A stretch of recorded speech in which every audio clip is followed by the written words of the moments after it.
వంట చేద్దామని కిచెన్లో పోతే కుట్టిగాడు చూడండి కూరగాయలు కూడా కట్ చేసుకొని వేయడు అసలు ప్రశాంతంగా కూర్చొని.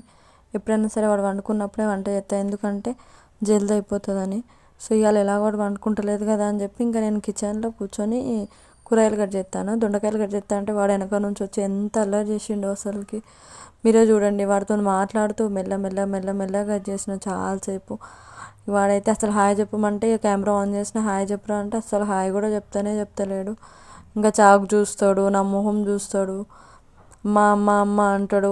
ఇంకా వాడికి వచ్చిన మాటలన్నీ అంటూనే ఉంటాడు కిచెన్లో. నేను కిచెన్లో ఉంటే చాలు వాడు కిచెన్లోకి వస్తాడు, నేను బెడ్రూమ్లోకి వస్తే బెడ్రూమ్లోకి వస్తాడు, హాల్లో ఉంటే మాత్రం ఫ్రిడ్జ్ డోర్ ఓపెన్ చేస్తానంటాడు. ఎంత అల్లరి చేస్తాడో వీడైతే. కానీ మస్తు టైంపాస్ అవుతుంది. వీడు కొంచెం సేపు పండుకున్నప్పుడు పని ఉంటే ఏమనిపించదు, కానీ పని లేకపోతే అబ్బా వీడు ఇంకా పండుకున్నాడే అని అనిపిస్తుంది.